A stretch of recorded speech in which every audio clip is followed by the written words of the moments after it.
Hello, my name is Noah Powell, and I'm here to talk to you about my research project titled Testing for SARS-CoV-2. Now, I know you don't want to hear any more about the coronavirus, but hear me out. So today I'll be going over 5 things: current testing methods, failure of the CDC, flattening the curve, and testing kit evolution, and the future. So the first thing we're going to talk about is testing methods. There's 2 testing methods, the PCR kit and the antibodies. The antibody kit is just a little prick of your blood, and they look for the antibodies that your immune system uses to fight the virus. That's kind of self-explanatory.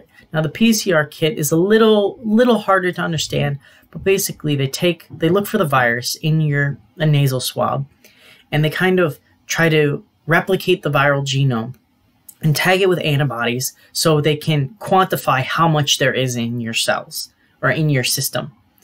And that way they can say whether you have the virus or not. The next thing we're going to talk about is the CDC. So what happened with the first set of kits? I know everybody has heard about it. Well, because I'm from Rochester, Minnesota, I have access to the Mayo Clinic. I was able to talk with one of the directors of the microbiology lab that's working on this at Mayo, Mr. Adam Ginther. When asking him this question, he said, when they started distributing the kits, they had a lot of reagent quality issues. I believe it was one of the buffers.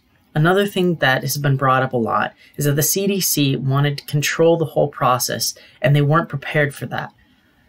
But when they finally decided to open it up to companies, private companies, it was too late.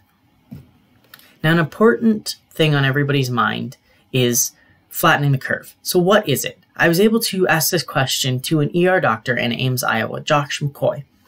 And he said, flattening the curve is basically extending the amount of time that it's in society by but this lessens the impact on hospitals, allowing for us to have better care for the patients who have it. So this helps lessen the amount of infections.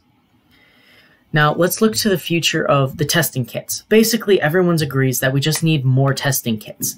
We need more and better testing kits is what everyone's agreeing on. Finally, let's look to the future.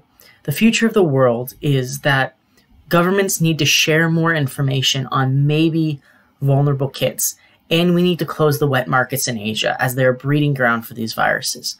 The US government needs to bring manufacturing back to the United States because the supply chain is the one thing blocking more testing being available. And we need to be more into research into potentially infectious viruses. The last 2 things I'm going to tie together.